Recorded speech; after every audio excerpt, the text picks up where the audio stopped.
We have said that the colonized bourgeoisie, which attains power, utilizes the aggressiveness of its class to grab the jobs previously held by foreigners.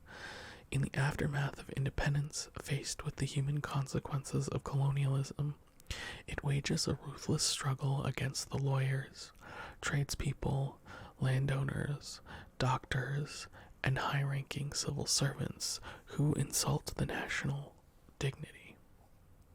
Quote unquote. It frantically brandishes the notions of nationalization and Africanization of the managerial classes. In fact, its actions become increasingly tinged with racism. It bluntly confronts the government with the demand that it must have these jobs, and it does not tone down its virulence until it occupies every single one of them. The urban proletariat, the unemployed masses, the small artisans, those commonly called small traders, side with this nationalist attitude, but, in all justice, they are merely modeling their attitude on that of their bourgeoisie. Whereas the national bourgeoisie competes with the Europeans, the artisans and small traders pick fights with Africans of other nationalities. In the Ivory Coast, outright race riots were directed against the Dahomians and Upper Voltans, who controlled much of the business sector and were the target of hostile demonstrations by the Ivorians following independence. So, this is translator's note, present-day Bernese and Burkinabes.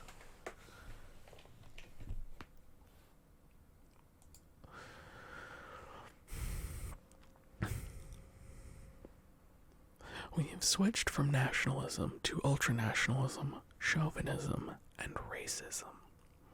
The nation was greeted by the masses with relief, and there was no support from any quarter in its favor. End quote. This is from Mamadou Dia, Nations Africaines et Solidarité Mondiale, PUF 140. And then this other translator's note is present-day Malian.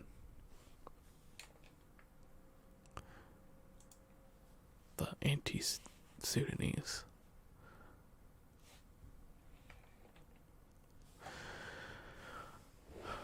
Whereas certain categories of Senegalese jump at the opportunity offered by their own leaders to get rid of the Sudanese, who are unwelcome elements in the businesses and administrative sectors, the Congolese, who watched in disbelief as the Belgians left en masse, decided to put the pressure on the Senegalese. Established at Leopoldville and Elizabethville, and in turn get them to leave. As we can see, the mechanism is identical in both cases, whereas the ambitions of the young nation's intellectuals and business bourgeoisie are thwarted by the Europeans. For the majority of the urban population, competition stems mainly from Africans of other nations. In the Ivory Coast, it is the Dahomeans. In Ghana, the inhabitants of Niger, and in Senegal, the Sudanese.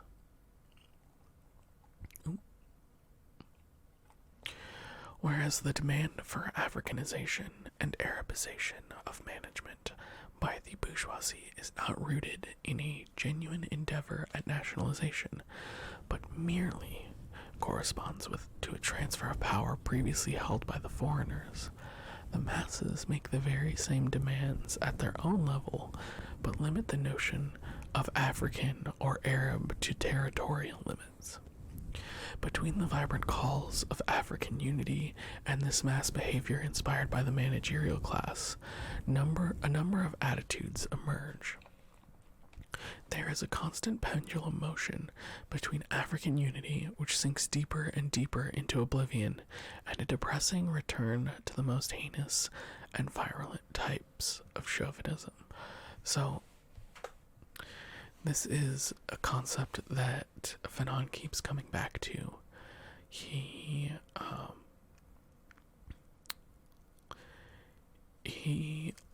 talks about how the colonizers basically use tribal divisions and ethnic divisions to divide the colonized against each other. And basically what happens is that as soon as the colonizer leaves, this doesn't change, right? This doesn't change the way people's consciousness works. They're still mired in the same types of divisive politics that they've been in before, only this time it becomes a weird back and forth between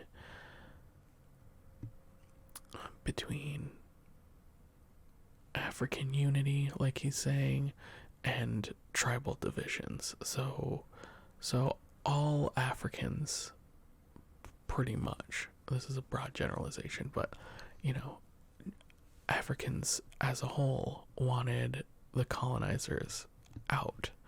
And so once they got the colonizers out, they still have this kind of African unity, as they're still kind of pitted against, or the national bourgeoisie pits them against the international bourgeoisie, pits them against the West, basically, their former colonizers, as competition, but also as people, as countries that buy the products that they produce, right? So there's that tension, and then there's also the tension that all of these African nations and these different ethnic and minority groups are in competition with each other because they still exist under capitalism, and they still need this foreign wealth, so to speak, to boost their economies, more or less. So you have this weird kind of ethnic tension that keeps coming up, partially because it was already there before the introduction of colonialism, but really because it's been exacerbated by the colonial struggle. And by that I mean it's been used as a tool for the colonizer to divide the people they are colonizing against each other. So continuing on, quote, "As for the Senegalese leaders, who were the main theoreticians of African unification, and who on several occasions sacrificed their local political organizations, as well as their personal careers, to this idea, they undeniably bear a great deal of responsibility, although, admittedly, in all good faith. Their mistake, our mistake, under the pretext of combating balkanization, was not to take into consideration that pre-colonial factor of territoriality. Our mistake was not to give enough attention in our analyses to this factor exacerbated by colonialism, but also a sociological fact, which no theory on unity, however commendable or appealing, can eliminate. We let ourselves be tempted by the mirage whose configuration is the most satisfying for the mind, and taking our ideal for reality, we believed we only needed to condemn territoriality and its natural offshoot, micronationalism, to get the better of them and ensure the success of our chimerical endeavor." End quote. So that is from the previous Mamadou Dia, Nations Africaines et Solidarité Mondiale. I have no idea if I'm pronouncing that right, and my apologies if I'm not. From Senegalese chauvinism to Wolof tribalism, there is but one small step, and consequently, however the petty-mindedness of the national bourgeoisie and the haziness of its ideological positions have been incapable of enlightening the people as a whole, or have been unable to put the people first, Wherever this national bourgeoisie has proven to be incapable of expanding its vision of the world, there is a return to tribalism, and we watch with a raging heart as ethnic tensions triumph. Since the only slogan of the bourgeoisie is "replace the foreigners," and they rush into every sector to take the law into their own hands and fill the vacancies, the petty traders, such as taxi drivers, cake sellers, and shoe shiners, follow suit and call for the expulsion of the Dahomeans, or, taking tribalism to a new level, demand that the Fulani go back to their bush or back up their mountains. The triumph of federalism in certain young independent nations must be interpreted along these lines. We know that colonial domination gave preferential treatment to certain regions. The colony's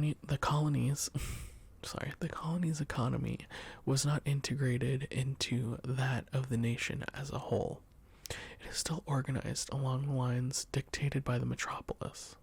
Colonialism almost never exploits the entire country. It is content with extracting natural resources and exporting them to the metropolitan industries, thereby enabling a specific sector to grow relatively wealthy while the rest of the colony continues, or rather sinks, into underdevelopment and poverty. In the aftermath of independence, the nationals who live in the prosperous regions realize their good fortune, and their gut reaction is to refuse to feed the rest of the nation.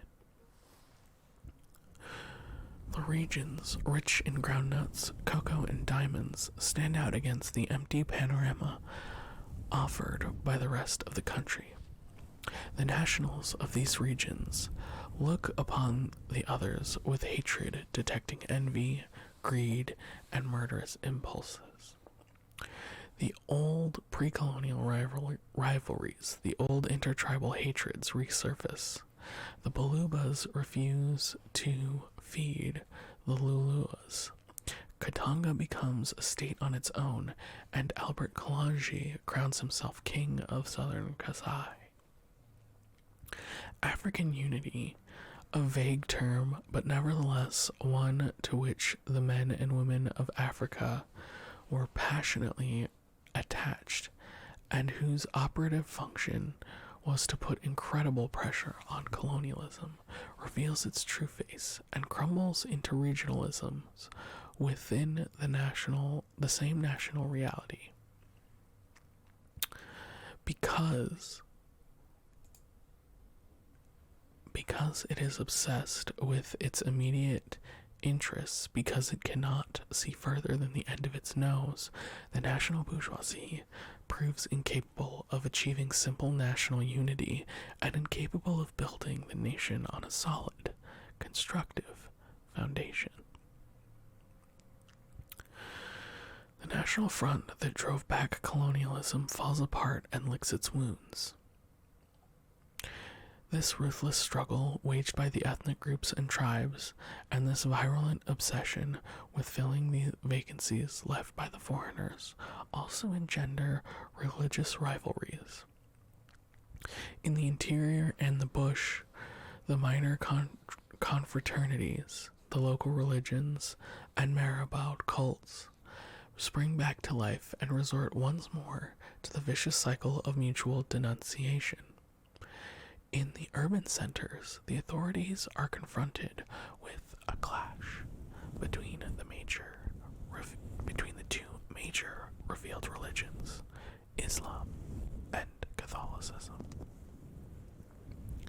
Colonialism, which the birth of African unity had trembling on its foundations, is now back on its feet, and now undertakes to break this will to unify by taking advantage of every weak link in the movement.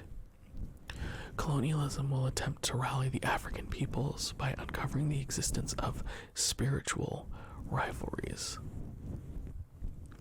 In Senegal, the magazine Afrique Nouvelle secretes its weekly dose of hatred against Islam and the Arabs. The Lebanese, who control most of the small businesses along the west coast of Africa, are publicly vilified. The missionaries opportunely remind the masses that the great African empires were dismantled by the invasion of the Arabs long before the arrival of European colonialism.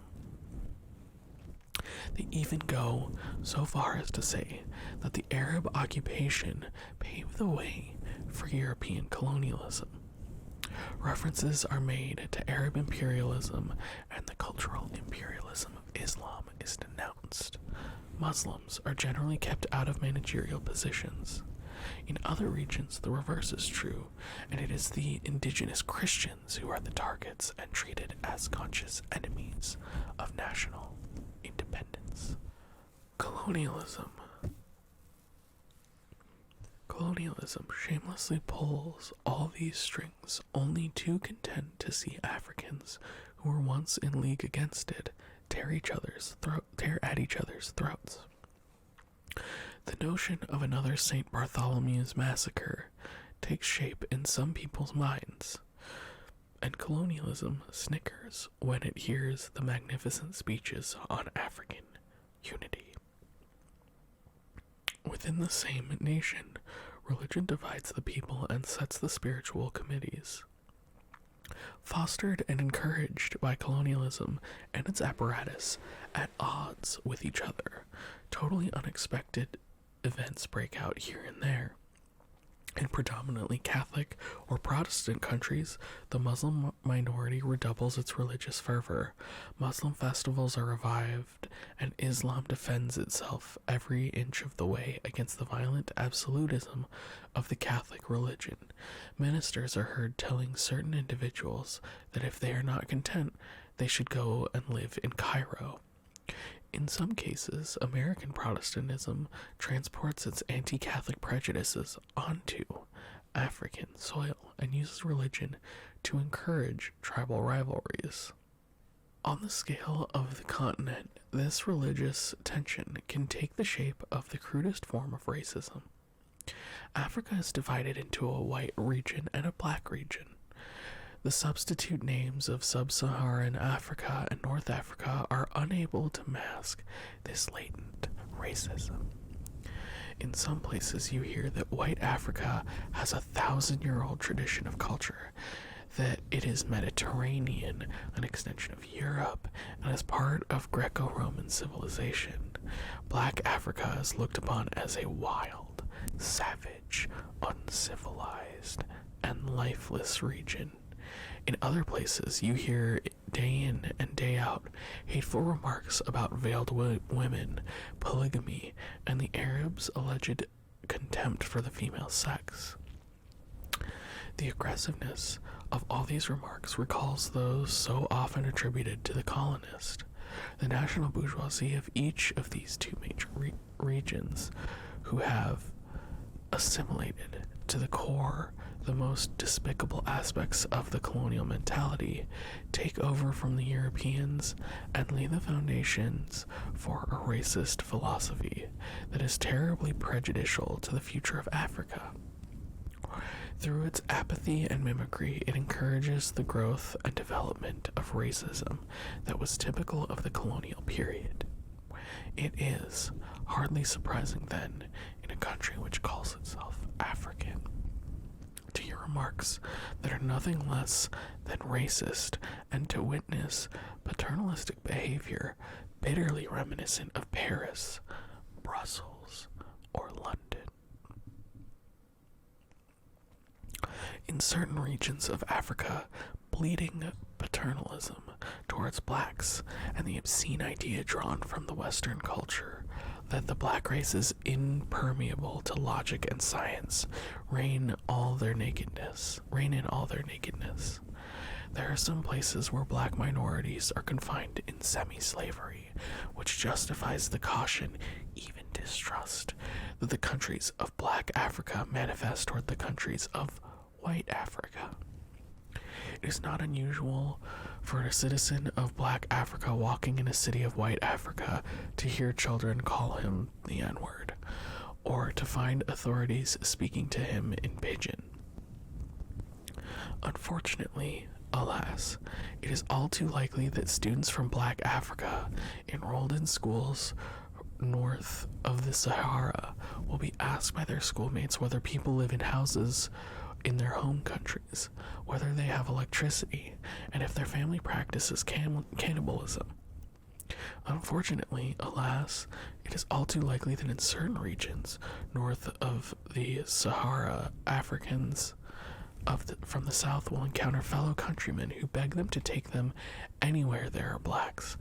Likewise, in certain newly independent states of Black Africa, members of parliament, even government ministers, solemnly declare that the danger lies not in a reoccupation of their country by colonial power, but a possible invasion by quote-unquote Arab vandals from the north.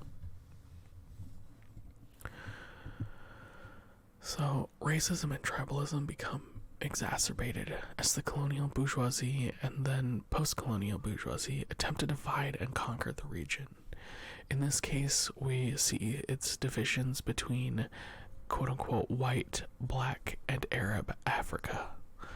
These sections have their own types of regionalism and their own forms of racism against each other, and it pretty much is always to the benefit of none of the working class people, but to the benefit of whatever national bourgeoisie.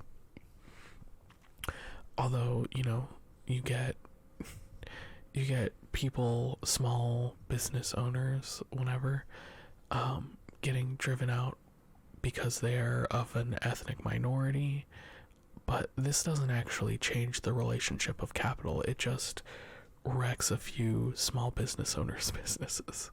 Like, it does nothing to change anyone else's material conditions all that much. As we have seen, the inadequacies of the bourgeoisie are not restricted to economies.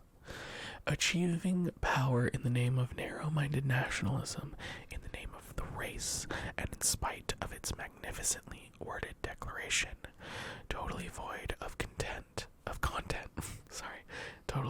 content, irresponsibly wielding phrases straight out of Europe's treatises on ethics and political philosophy, the bourgeoisie proves itself incapable of implementing a program with even a minimum humanist content. When it is strong, when it organizes the world on the basis of its power, a bourgeoisie does not hesitate to maintain a pretense of universal democratic ideas.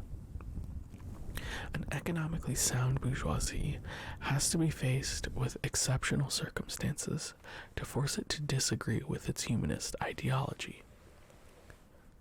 Although fundamentally racist, the Western bourgeoisie generally manages to mask this racism by multiplying the nuances, thereby enabling it to maintain intact its discourse on human dignity in all its magnanimity. Western bourgeoisie has erected enough barriers and safeguards for it to fear no real competition from those it exploits and despises. Western bourgeois racism towards the slurs, there's just a couple slurs there, is a racism of contempt, a racism that minimizes. But the bourgeois ideology that proclaims all men to be essentially equal manages to remain consistent with itself by urging the subhuman to rise to the level of Western humanity that it embodies. It's really screwed up that basically, while dehumanizing groups of people, the Western bourgeoisie basically tells those same people that it's dehumanizing that they should come to its level, when the level that it is at really is a level of exploitation, murder, human subjugation, and just at a larger, more industrial scale than, say, the quote-unquote savages and warring tribes, right? you have mass exploitation and murder. You have, earlier in the book, he talks about the kind of fascist colonization that happens in the colonies from the colonizers, especially once tensions start to boil over. So there isn't really the humanity that the West, quote unquote, claims is actually a rather inhumane type of humanity. But it masks itself with civility.